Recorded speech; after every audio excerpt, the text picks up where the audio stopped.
So, Gaffer, it must be a really pleasing way to end the season with a fine come-from-behind victory here today at Tranmere. Yeah, very pleased. The most pleasing part of it is that it's taken us up to 11th in the table, and even though at times we have been looking over our shoulder, which we've had to do. Our aim was as a group, could we get in that top half, and the last two victories have enabled us to do that. So really pleased. The game itself, we conceded a really soft goal at the start of the game.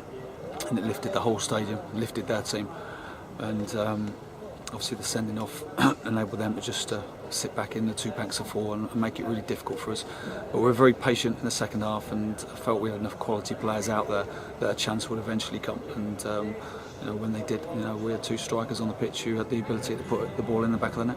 Yeah, so both strikes were pleasing, I suppose, in different aspects. Aaron McLean's obviously very pleasing to the eye, a great finish, and John, nice to see him get his goal because he's done really well for us in his loan period. Nice to see him get him on the score sheet as well. John Stead deserved that goal today because, as I said earlier in the week, that his character has been great for us. Came into the club at a difficult time, obviously with Hansen being out injured, and he's worked tirelessly, sometimes to the detriment of himself getting into the penalty box, but he deserved that goal, and I'm really pleased for him. And obviously with Aaron, it was a terrific finish, and the last two games where he's got the goals, he's shown what he's all about in front of goal, and he has had some really good games for us. Probably hasn't got us the goals we wanted to, but he will score. If we've got those players who can slide those quality balls in for him in and around the penalty box. And great to see both the goals behind that end with the away fans is, yet again this season another great away follower. Yeah, magnificent support today. We obviously went in the dressing room straight after the game because of the fans came on the pitch. But me and Steve, came back out because it was important that we acknowledged the magnificent travelling army we had today, not just for today but for the whole season.